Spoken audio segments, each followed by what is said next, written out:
C'est une joie de vous revoir les uns et les autres, de revoir vos visages, d'avoir des nouvelles personnes parmi nous, de voir des jeunes et des moins jeunes. Je vous invite à lire avec moi, prenez votre Bible et ouvrez-la dans l'évangile de Luc. Ça se trouve dans le Nouveau Testament, la Nouvelle Alliance. Matthieu, Marc, Luc, troisième livre du Nouveau Testament. Et cet évangile écrit par Luc, nous allons lire dans le chapitre 5. Chapitre 5, ces textes et ces récits ont été plus tard, pas quand les apôtres ou les auteurs inspirés l'ont écrit, divisés après en chapitres et en versets, et ça nous aide bien aujourd'hui pour lire, pour nous repérer, mais ce n'était pas le cas au début. Alors on va lire dans l'évangile de Luc, chapitre 5, et du verset 1 à 11. 1 à 11. Et je vais lire avec vous et pour vous. Et pour ceux qui n'ont pas la Bible, le texte aussi s'affiche à l'écran. Un jour, alors que Jésus se tenait sur les bords du lac de Galilée, de Génézareth, et que la foule se pressait autour de lui pour écouter la parole de Dieu, il vit 2 bateaux au bord du lac. Les pêcheurs en étaient descendus et nettoyaient leurs filets. L'un de ces bateaux appartenait à Simon. Jésus y monta et lui demanda de s'éloigner un peu du rivage. Puis il s'assit dans le bateau et se mit à enseigner la foule. Quand il eut fini de parler, il dit à Simon : « Avance vers le large, en eau profonde.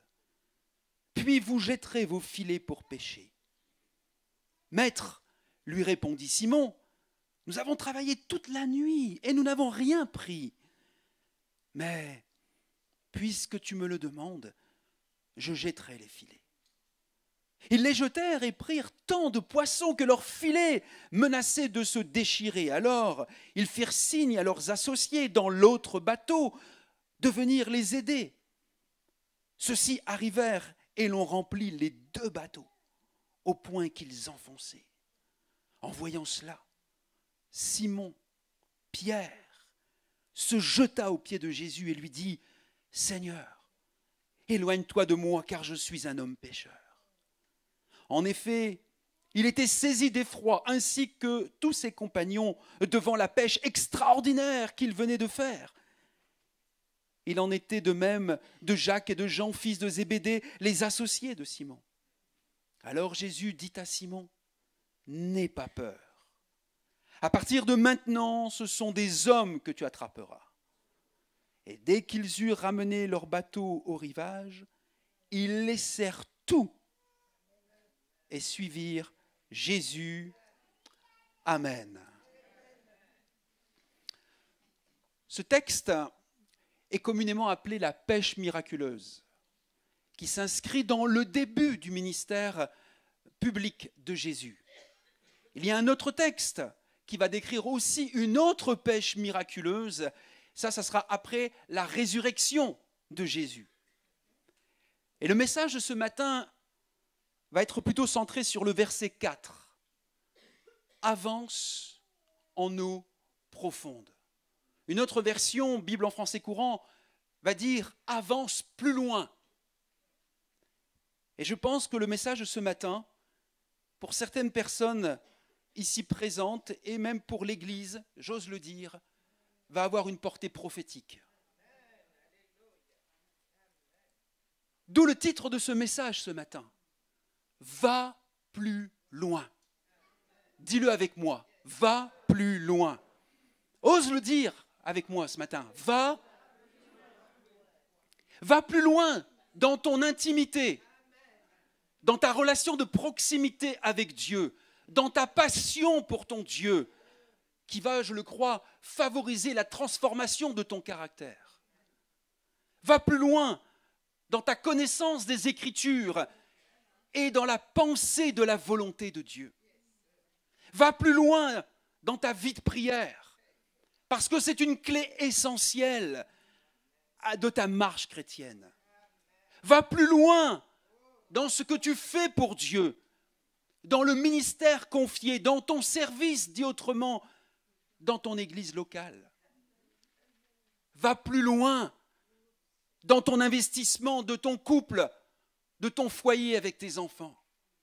Va plus loin dans ton témoignage quotidien de représentant de Christ, dans ton influence spirituelle. Va plus loin. Ne t'arrête pas à contempler les résultats d'hier ou les succès d'hier. Va plus loin. Tu peux dire merci pour les succès d'hier, merci pour les réussites, merci pour les bénédictions d'hier, mais ne t'arrête pas en chemin. Et ne baisse pas les bras à cause des échecs ou des temps difficiles que tu as traversés jusqu'ici. Va plus loin signifie aussi quitter la position où nous tournons en rond, car notre Dieu n'est pas un Dieu de stagnation. Lorsque nous stagnons, nous régressons. Aspirons aux fruits les meilleurs, au progrès, aux guérisons intérieures profondes.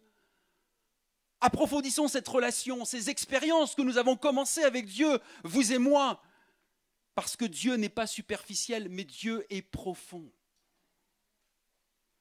Va plus loin, c'est un thème qui traverse toute la Bible, de l'Ancien Testament au Nouveau Testament. Vous retrouvez ce thème de va plus loin. Si vous prenez Genèse 12 avec Abraham, il est dit « Va-t'en de ton pays, dans le pays que je te montrerai ».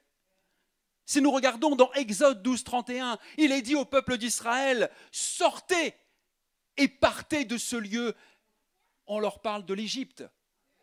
Allez plus loin que l'Égypte. Dans 1 Roi 19, 15, quand Élie est dans le désert, juste une petite parenthèse, Dieu permet que nous ayons des déserts. Parce que c'est un lieu où Dieu nous demande de l'écouter pour nous instruire. Le désert n'est pas une punition. Le désert est un lieu d'instruction. Quand l'Éternel va dire à Élie, va, reprends ton chemin par le désert jusqu'à Damas. Élie va plus loin. Jésus lui-même, avec les disciples d'Emmaüs, il est dit, il parut vouloir aller plus loin. Paul a enseigné aux chrétiens de Thessalonique, marche de progrès en progrès. Va plus loin, chrétiens de Thessalonique. Paul, il nous est dit, oubliant ce qui est en arrière et porté sur ce qui est en avant. L'apôtre Jean à Gaius va dire à cet homme, prospère à tous égards. Va plus loin, Gaius, dans de nombreux domaines de ta vie, va plus loin. La première vérité que nous découvrons dans ce texte que nous avons lu de Luc 5, c'est que le Dieu que nous aimons, le Dieu que nous servons, est le Dieu du changement. Il change l'incapacité, l'impossibilité en ressources incroyables. Il change aussi les larmes de tristesse en cris de joie. Dieu est celui qui sait nous surprendre. Quand des pécheurs, nous l'avons lu, professionnels, et déclarent faillite, Dieu peut ouvrir une nouvelle perspective. Là où nous croyons que cela est fini, il est le Dieu des surprises et des miracles. Jésus porte une grande attention à ce que nous sommes et à ce que nous faisons. Jésus s'intéresse à la barque de notre vie. Il s'intéresse aussi à notre ministère, à notre service, quel qu'il soit. J'aimerais dire et répéter ici, ce matin, qu'il n'y a pas de ministère moindre. Parce que nous sommes une armée de serviteurs et de servantes. Et tous ont leur place et ont un rôle spécifique et important. Tu es précieux. Tu as de la valeur aux yeux de Dieu, de notre Seigneur Jésus-Christ. Et voyez-vous, la présence de Jésus sur le bord du lac de Génézareth représente un nouveau départ. Et nous allons voir ensemble ce matin 4 pas de l'homme ou de la femme qui va plus loin. 4 pas que nous allons voir au travers de ce texte de l'homme ou de la femme qui va plus loin. Et l'homme ou la femme qui va plus loin, c'est une personne ordinaire comme toi et moi, et qui a bien souvent dans son parcours de vie accumulé des frustrations, des blessures, des échecs, à cause de l'éducation que nous avons reçue, dont nous ne sommes pas responsables parce que nous l'avons parfois subie, mais nous sommes responsables de ce que nous faisons avec aujourd'hui. À cause de négligence, à cause de déchirements, parfois des déchirements familiaux, à cause de traumatismes. Je repensais, il y a la semaine dernière, à cette voiture qui était dans les Alpes. Ils étaient à 4, le père, la mère devant, le fils et la belle-fille derrière. Un rocher s'est décroché, est venu écraser la voiture et les 2 derrière sont morts. Quel traumatisme! Quel traumatisme! Ça aurait pu être moi, ça aurait pu être toi. Sur la route des vacances, on revient. À cause, parfois bien sûr, de violences qui ont été subies ou, reconnaissons-le aussi, de mauvais choix que nous avons faits. Mais un homme et une femme qui va plus loin, c'est quelqu'un qui a appris ou réappris à bâtir sa vie sur des principes de la parole de Dieu. Nous sommes toujours dans cette thématique bâtir. Je ne l'ai pas perdu de vue dans le message que je veux vous communiquer, vous transmettre ce matin. Et je pense qu'il est important que les hommes et les femmes qui sont ici, jeunes et moins jeunes, dans ce lieu, et ceux et celles qui écouteront aussi le message à distance, eh bien comprennent qu'ils peuvent encore apprendre ou réapprendre à bâtir leur vie sur les principes de la parole de Dieu.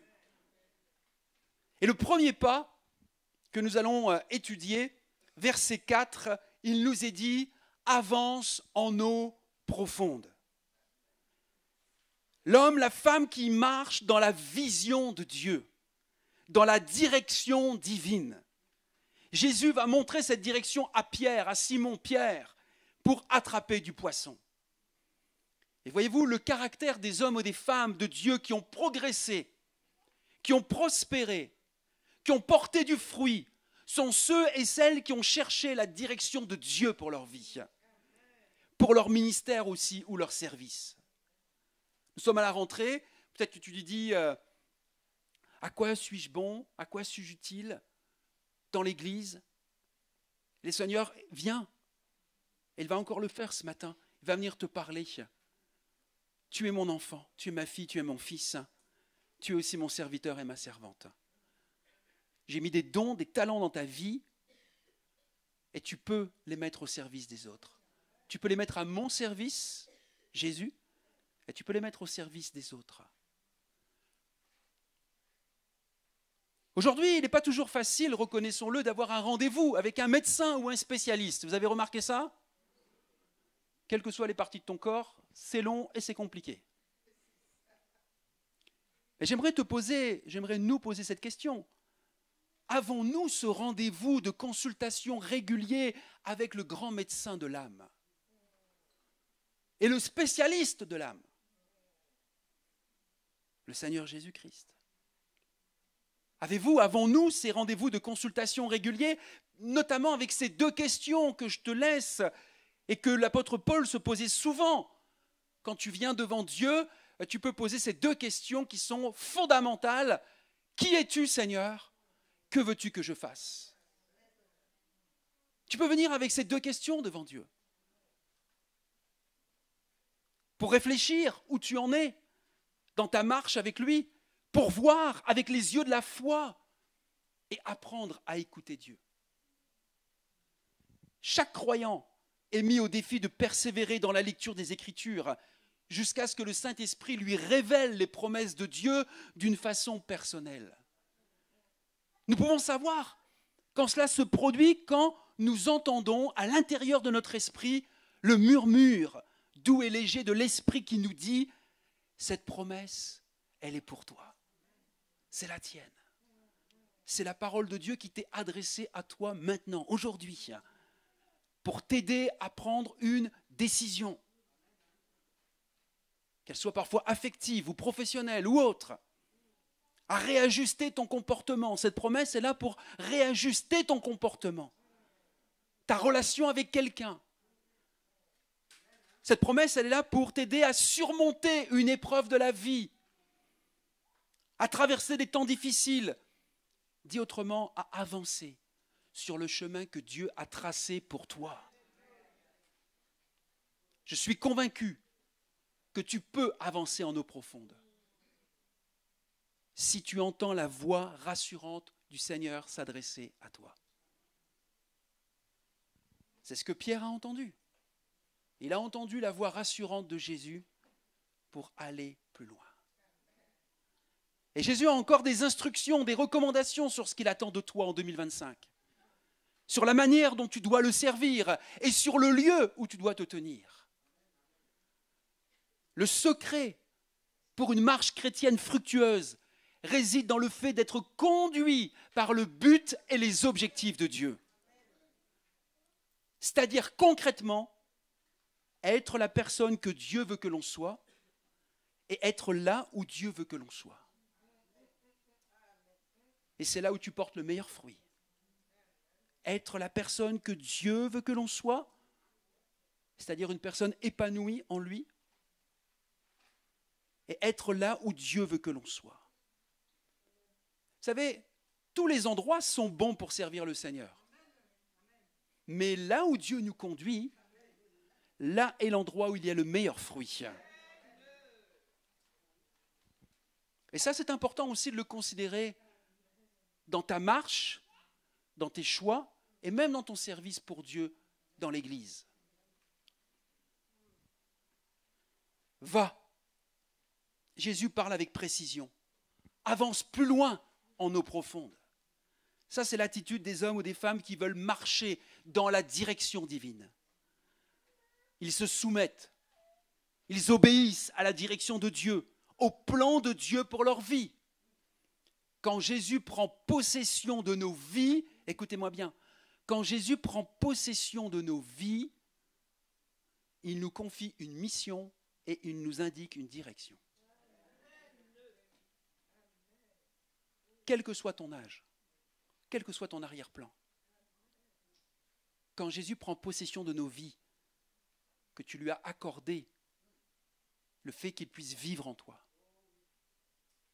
il te confie une mission et il t'indique une direction. Et alors que vous vous attendez à une direction, une réponse de Dieu pour votre vie actuellement, j'aimerais vous dire, faites ce qui est aussi à la portée de votre main. Faites comme pour le Seigneur. Faites-le comme pour le Seigneur. Voyez-vous, un pilote pour un navire, il ne peut guider un navire ou un avion que si celui-ci est en mouvement.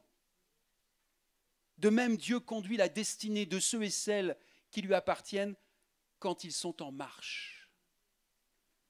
Donc, continue d'avancer, pas après pas, un peu plus loin, sur le chemin qu'il t'a tracé, et peut-être c'est à ce moment-là que tu verras une direction plus claire, une orientation plus précise.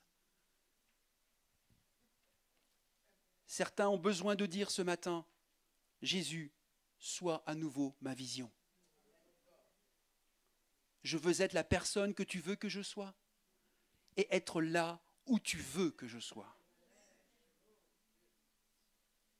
Le deuxième pas, verset 5, Maître, dit Pierre, nous avons travaillé toute la nuit sans rien prendre.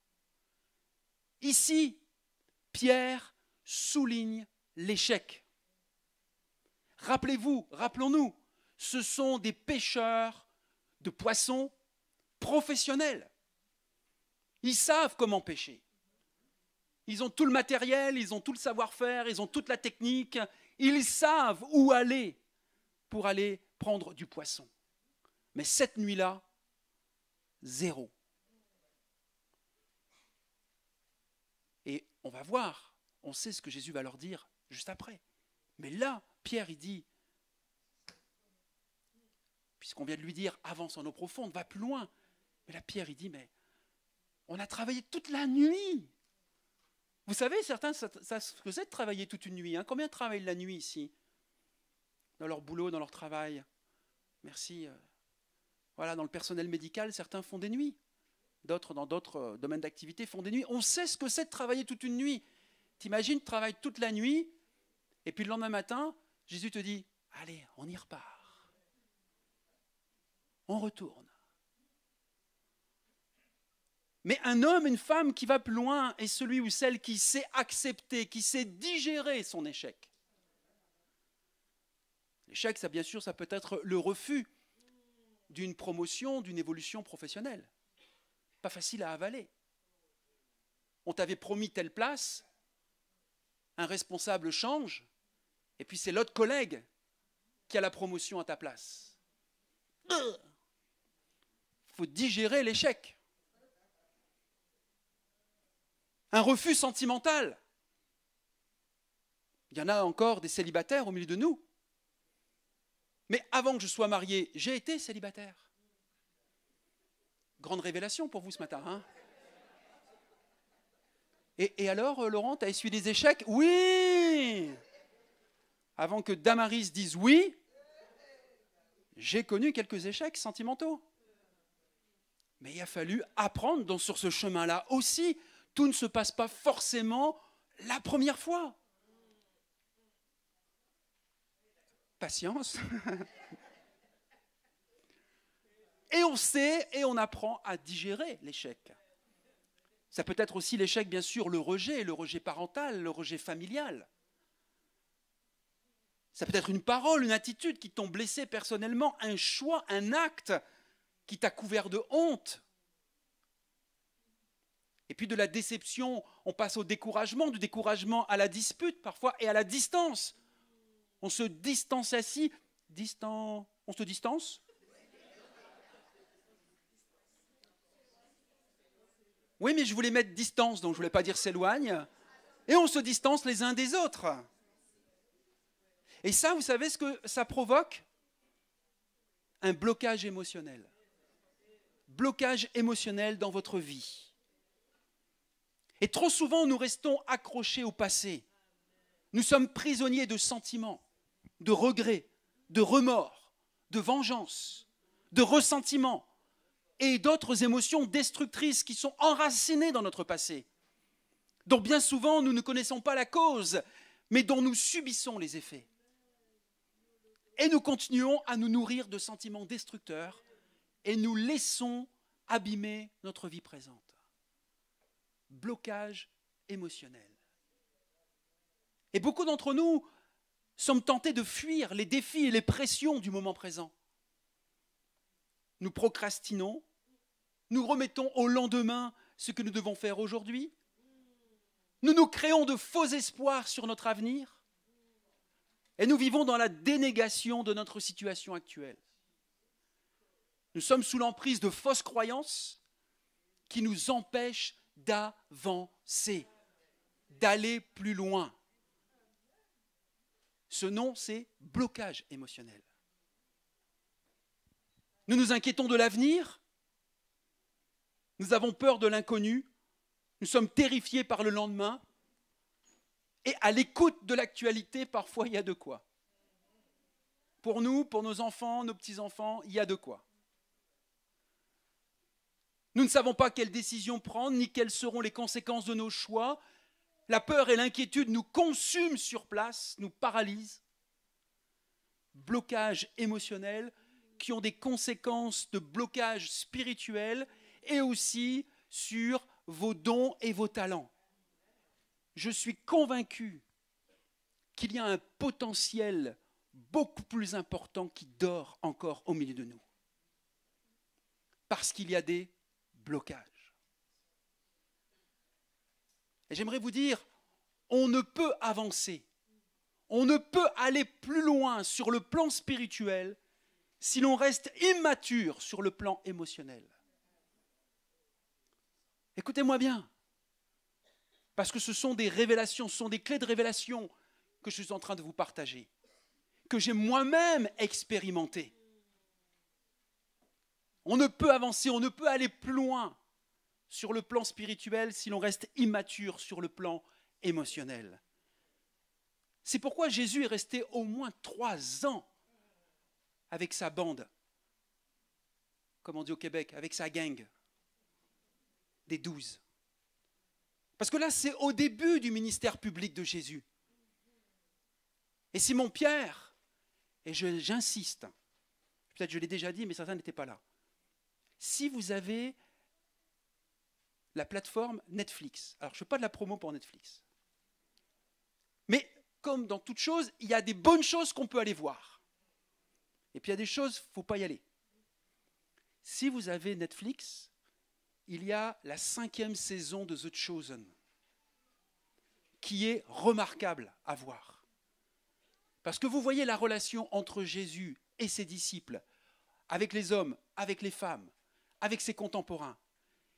Et vous allez comprendre aussi comment Jésus aidait ses disciples à surmonter des blocages émotionnels.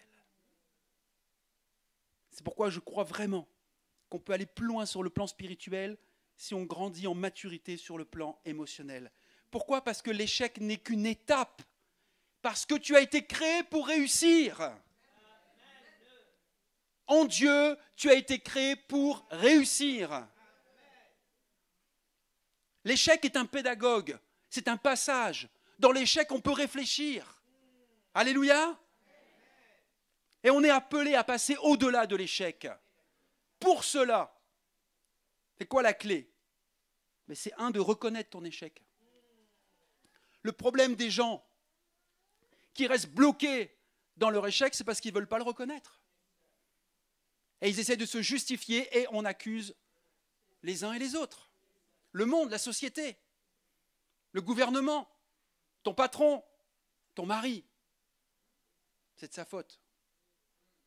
Mais reconnais ton échec. Avoue-le à Jésus. Dis-lui ce que tu as sur le cœur. Ne garde rien caché, ne garde rien caché. Parce qu'il possède le remède pour ton blocage, pour ta faiblesse, pour ton échec.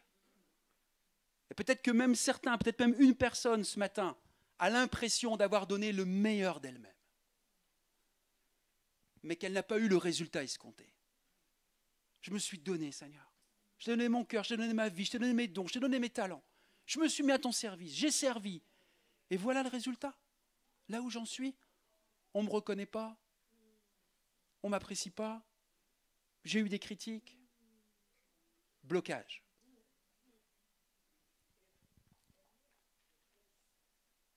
Thomas Edison, peut-être certains connaissent Thomas Edison, le pionnier de l'électricité. Ce monsieur, il a déposé 1000 brevets avant que ça marche, avant que son ampoule brille et qu'il y ait de la lumière. 1000 brevets, vous vous rendez compte un peu ? Donc ça veut dire qu'il a dû en faire des tests et des échecs, le gars. Hein. Mais voici ce que Thomas Edison, il a dit, je commence là où les autres abandonnent. Je commence ou je recommence là où les autres abandonnent. Tu n'es pas appelé à abandonner, tu es appelé à t'abandonner. Mon frère, ma soeur, mon ami, tu n'es pas appelé à abandonner la main du Seigneur. Malgré les difficultés, malgré les échecs que tu as pu traverser, ou les frustrations, ou les souffrances, ou les blessures, ou les douleurs, appelle ça comme tu veux, mais tu es appelé à t'abandonner. Vous saisissez la différence ? Et si Satan, on va le mettre un petit peu dans l'équation, l'ennemi de nos âmes, l'accusateur des frères, le père du mensonge, parce qu'il existe, Satan. Certains pensent qu'il existe, qu'ils croient qu'il existe. Hein. Parce que dans certains milieux chrétiens, on ne croit plus en Satan. Hein. Je ne dis pas de mettre votre confiance en Satan. Je vous dis de croire la parole de Dieu qui nous parle de Satan. Si lui te rappelle ton passé, parce que ça c'est son art et son arme, il aime te rappeler ton passé. Eh bien j'aimerais te donner ce conseil, rappelle-lui son avenir. S'il te rappelle ton passé, rappelle-lui son avenir. Il est voué à aller dans les temps de feu pour l'éternité. Il a perdu. Il est vaincu. Va plus loin en acceptant les échecs et ne laisse personne te les rappeler. Ce sera une grande leçon d'humilité, d'aptitude à apprendre et d'obéissance que de reconnaître tes échecs. Pierre a compris cela, ce qui nous amène au troisième pas. Nous avons vu avance en eau profonde, marcher dans la vision, la direction divine. Nous avons vu qu'il était important pour un homme, une femme qui va plus loin, eh bien de savoir digérer, accepter son échec. Et là, le troisième pas concernant notre ami Pierre, c'est qu'il va dire, mais sur ta parole, verset 5, je jetterai le filet. Ce n'était pas une parole sur laquelle il fallait raisonner. Simon devait simplement croire. Un homme, une femme qui va plus loin, c'est un homme, une femme de foi. C'est-à-dire qui croit la parole du Maître. Pierre, c'est un professionnel. C'est un homme consciencieux. Et voyez-vous, il a travaillé des heures avec son équipe dans le bateau pour essayer de prendre du poisson et il n'a rien pris. Là, il est en train de nettoyer ses filets. Donc, on voit qu'il est professionnel, on voit qu'il est consciencieux. Nettoie ses filets, nettoie sa barque. Mais Jésus, lui, va lui dire de reprendre le même exercice qu'il a fait toute la nuit. Mais ce qui change, mes amis, c'est la parole du Maître. Avance en eau profonde et jetez vos filets pour pêcher. Qu'est-ce que ça signifie? Ça signifie qu'il y a des temps qui demandent plus qu'une confiance générale en Dieu. Il réclame une confiance spéciale pour des temps spéciaux. Je m'explique. Nous avons besoin d'une confiance spéciale quand notre obéissance nous conduit vers l'inconnu. Nous avons besoin d'une confiance spéciale quand notre obéissance nous conduit vers l'inconnu. Dieu va exiger d'Abraham un acte d'obéissance incroyable. Il va lui demander d'entrer dans un futur inconnu. Abraham, il va partir avec rien de plus tangible que la promesse du Seigneur qui va lui dire « Va-t'en de ton pays, de ta patrie, de la maison de ton père, dans le pays que je te montrerai. » Voilà la promesse qu'Abraham a reçue. La parole qu'il a reçue. Et l'auteur de l'Épître aux Hébreux déclare qu'Abraham fut appelé à partir. Et il obéit. Il partit sans savoir où il allait. C'est quand même dingue ça. Si ça ne réclame pas une confiance spéciale pour un temps spécial, et le Seigneur n'a pas déployé un itinéraire de voyage détaillé devant Abraham. Au lieu de cela, il va simplement lui dire « Rassemble ta famille, emballe toutes tes affaires, quitte ta famille et va à l'endroit que je t'indiquerai. » À 75 ans, Dieu a demandé à Abraham de s'en remettre complètement à sa fidélité. Donc j'aimerais te dire, tu as 70 ans, 75 ans ici dans cette salle, Dieu peut encore te parler, te demander un acte de foi. Ce n'est pas une question d'âge, disant mon histoire maintenant, ma vie, elle est derrière moi. Donc je vais essayer tant bien que mal de tenir jusqu'au bout. Non! Dieu peut et veut encore se servir de toi. Aucune explication, aucune description, aucun avertissement concernant les dangers encourus ne lui ont été fournis à Abraham. Donc Abraham partit sans rien savoir. Tout ce sur quoi il se reposait, c'était cette promesse, je te montrerai et je te bénirai. Parfois, nous pensons que lorsque Dieu nous ordonne de faire quelque chose et d'obéir, tout se passera sans secousse. Nous pensons qu'il sera reconnaissant de notre obéissance. Donc, il nous conduira sur une route à 4 voies, bien droite, sans danger, qui va mener à la bénédiction. Mais Abraham obéit à la parole du Seigneur. Mais sa vie va nous apprendre quelque chose. Écoutez-moi bien. Elle va nous apprendre qu'un acte d'obéissance ne mène pas automatiquement à une marche d'obéissance. Un acte d'obéissance ne mène pas automatiquement à une marche d'obéissance. Quand Dieu demande à ses serviteurs de partir vers l'inconnu, cela n'arrive pas qu'une seule fois. C'est une marche qui va requérir toute la durée de notre vie.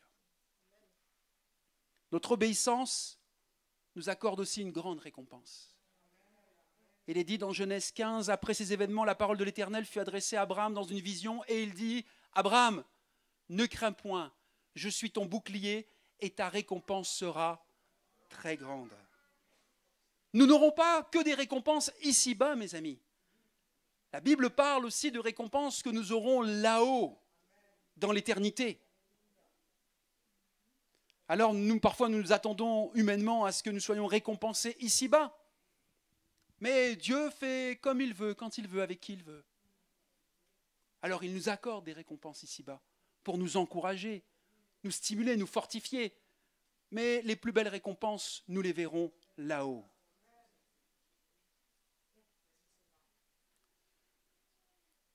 Vous le savez comme moi, l'Église est dans une phase de transition.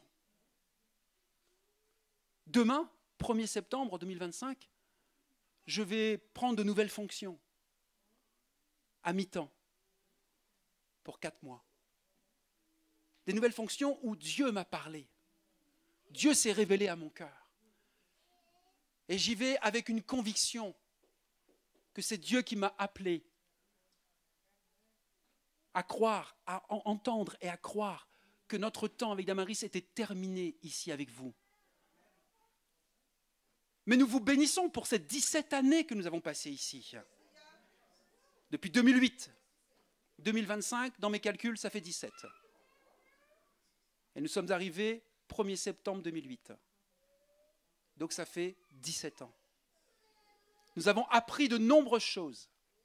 Nous avons grandi, nous avons progressé au travers des bons moments et des difficultés. Comme chacun d'entre nous. Et nous n'avons pas tous les détails sur l'étape suivante. Nous partons avec une partie d'inconnu parce que j'ai appris, comme Abraham a appris, comme Pierre a appris,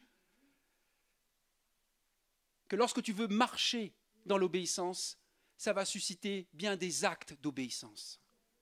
Mais un acte ne signifie pas, ne nous amène pas à une marche. C'est régulièrement que toi et moi, on va être également testés dans notre foi et notre confiance spéciale en Dieu. C'est vrai pour nous dans cette nouvelle étape, c'est vrai pour Myriam et pour Cédric, et qui arrivent avec des convictions, mais aussi avec des inconnus. Donc c'est une nouvelle étape de foi pour eux, avec vous. Et puis c'est aussi une nouvelle étape pour l'Église. Et nous avons fait aussi ces pas de foi pour le projet de construction. 12 ans. 12 ans que j'ai passé une partie de mon temps avec vous, avec certains d'entre vous plus particulièrement aussi, à chercher la volonté de Dieu, le plan de Dieu, la direction de Dieu. Et nous en avons essuyé des propos, des doutes, des critiques parfois, et je comprends. Jésus a dû y faire face avec ses disciples. Qui suis-je ? Qui sommes-nous pour croire qu'aujourd'hui, tous les chrétiens seraient super sympas, cool, chill. Ah, j'ai appris ce mot-là, c'est vrai cette année. Hein,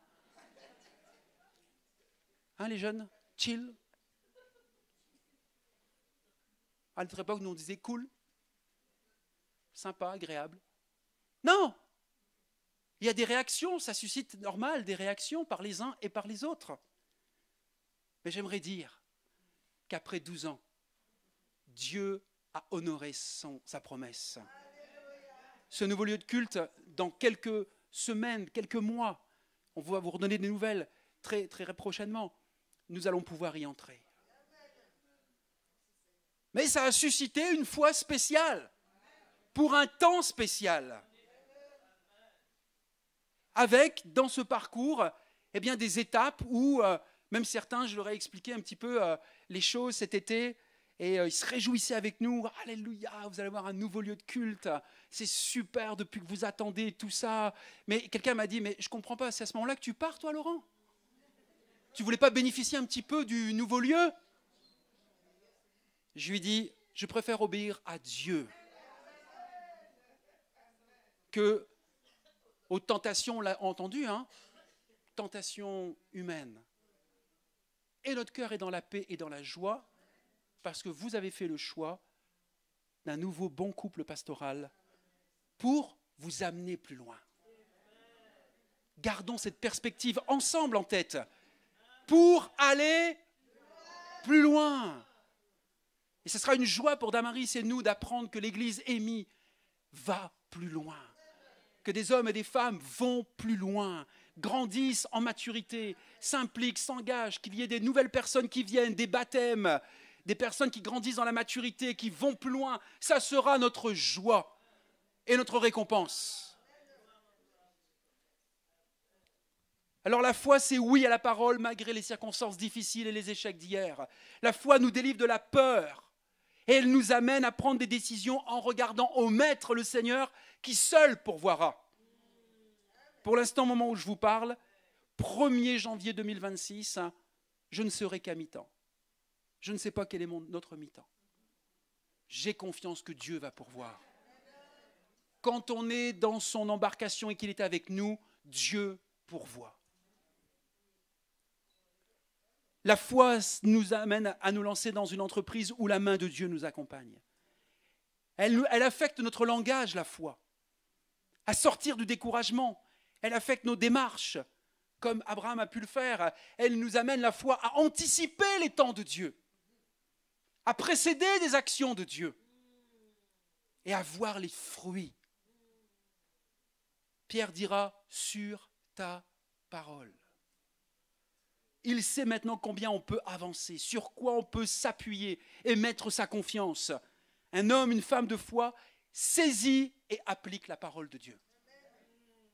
Il ne fait pas que de l'entendre, il obéit à la parole de Dieu. Il saisit et il applique la parole de Dieu. C'est comme ça qu'il peut aller plus loin. Et je termine.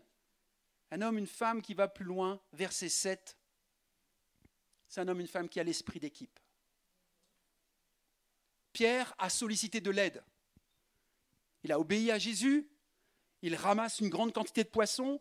Les barques, c'est trop compliqué pour une équipe. Il faut que la deuxième équipe vienne. Parce que les filets sont remplis. Alors Pierre va solliciter de l'aide. Et l'équipe a compris le langage de Pierre. Une équipe efficace qui porte du fruit, elle est formée de personnes qui reconnaissent que chaque personne dans l'équipe est utile et précieuse. Et qui ne méprise pas l'autre. Pas de comparaison, pas de compétition entre nous. Mais qui vient avec ses dons, ses talents et qui va compléter l'autre.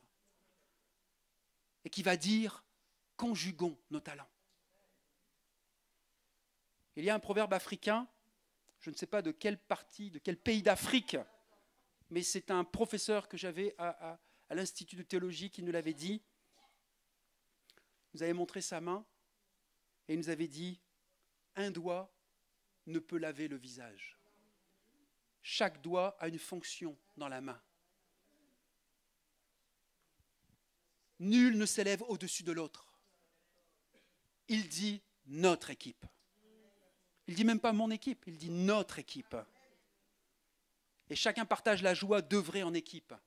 S'encourage, célèbre les victoires, les remerciements à Dieu et aux personnes. Vous le savez, vous l'avez déjà entendu, il me semble que c'est un autre proverbe aussi africain qui dit « Seul, on va plus vite, ensemble, on va plus loin. » Seul, on va plus vite, ensemble, on va plus loin. J'ai demandé à Jacou s'il veut bien revenir avec son équipe.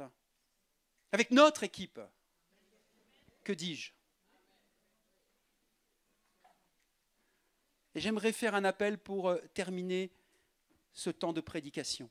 C'est le Saint-Esprit qui ce matin te dit, mon frère, ma sœur, mon ami, va plus loin. Va plus loin, ça réclame de toi. de nous de faire l'un de ces pas. Pour certains, certaines, c'est de marcher dans la vision de Dieu, dans les plans de Dieu, pour votre vie, mais aussi par ricochet pour la vie de l'Église. Pour d'autres, c'est de reconnaître et d'accepter ton échec pour repartir de l'avant. Pour quelqu'un d'autre, c'est de placer une confiance spéciale pour un temps spécial. Pas une confiance générale en Dieu, une confiance spécifique. Et pour d'autres, ça va être de marcher et d'agir, de coopérer ensemble. Ce n'est pas possible de marcher seul dans le ministère, quel que soit le ministère. Ce n'est pas biblique, déjà. Ce qui est biblique, c'est qu'on marche ensemble, dans le service pour la cause de Christ. Alors, j'aimerais que l'on puisse fermer nos yeux un court instant et laisser le Saint-Esprit vous interpeller. Je suis convaincu qu'il a parlé à des cœurs, à plusieurs cœurs, autant à des hommes qu'à des femmes, ici dans ce lieu ce matin. Et individuellement, il veut t'interpeller, le Saint-Esprit veut t'interpeller. Il veut t'amener plus loin. Si tel est ton désir, et je vais être assez court, si tel est ton désir d'aller plus loin en cette rentrée 2025, dans certains aspects, domaines de ta vie, je vais t'inviter simplement à te lever à ta place. Ça va être une démarche, bien sûr, de foi, d'engagement personnel. Tu sais ce que le Saint-Esprit a pointé dans ton cœur. Tu sais ce qu'il a déposé ce matin, ce qu'il a interpellé. Pour certains, c'est d'aller plus loin sur le chemin du salut. C'est de prendre une décision personnelle avec Jésus. Simon-Pierre a dû le faire. Il a dû prendre cet engagement avec Jésus de le suivre pour devenir un pêcheur d'hommes. Mais il a traversé d'autres étapes dans son apprentissage. Et alors qu'il était encore ce pêcheur de poissons, eh bien nous avons vu la leçon qu'il a apprise avec d'autres, mais particulièrement pour Simon-Pierre. Et on sait ce qu'il va devenir dans l'équipe ensuite, Simon-Pierre. Mais là, il avait besoin d'apprendre encore une grande leçon pour aller plus loin avec le Maître.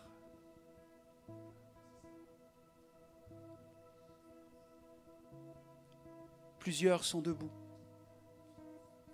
parce qu'ils désirent aller plus loin.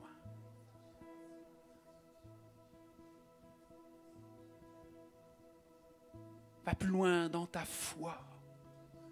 Place une confiance spéciale pour un temps spécial. Ça fait longtemps que tu attends une réponse sur un sujet précis.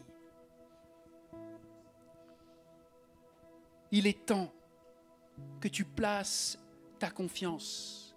Tu ne maîtrises pas tout. Tu n'auras pas tous les éléments clairs et précis pour prendre ta décision. Mais alors que tu vas te mettre en marche, alors que tu vas faire confiance, Dieu va éclairer ton chemin. Dieu va te montrer un peu plus. C'est ce qu'il attend de toi. Jusqu'où tu vas me faire confiance vraiment. Pas seulement du bout des lèvres. Jusqu'où tu vas me faire confiance. Jusqu'où tu vas poser un acte dans ta marche avec moi. Peut-être que personne ne le saura. Ça sera juste entre toi et Dieu. Mais Dieu le verra. Dieu le verra. Et Dieu honorera ce pas de foi que tu as fait dans le secret. Après, tu pourras le témoigner. Après, tu pourras partager avec tes frères et sœurs, ou avec ton épouse, ou avec quelqu'un qui t'est proche, ou avec un collègue, quelqu'un qui est peut-être moins proche, mais qui a aussi besoin d'entendre ton témoignage de foi. Les gens autour de nous n'ont pas besoin de théologie. Ils ont besoin d'entendre des hommes et des femmes qui ont un témoignage qui glorifie Dieu dans leur quotidien. Et Et quand à un moment ils te disent « Qu'est-ce que tu as que je n'ai pas ? Comment tu fais dans ta vie pour traverser tel obstacle, telle difficulté, telle douleur ? Comment tu fais pour surmonter ?» Et là tu peux dire « Jésus vit en moi. Jésus est mon compagnon de route. Et il ne m'a jamais promis un voyage tranquille et paisible jusque dans l'éternité. Non, ce qu'il m'a promis, c'est qu'il serait avec moi. Il serait dans ma barque. »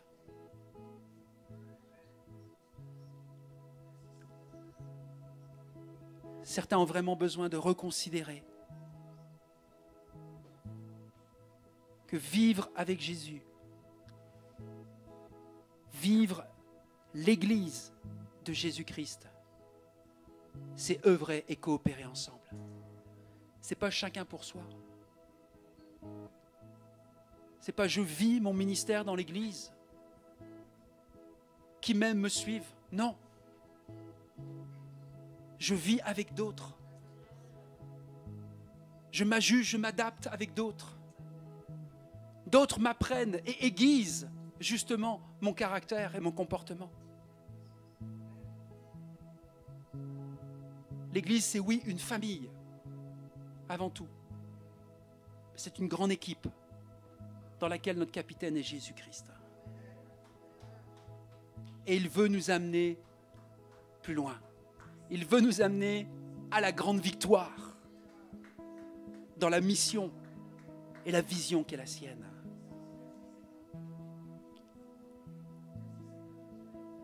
Alléluia. Parle avec Jésus maintenant, alors que Jacou va nous amener dans un chant. Parle avec Jésus, parle à ton Jésus.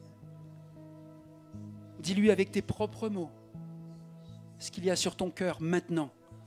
Le pas que tu dois faire pour aller plus loin, parle-lui-en.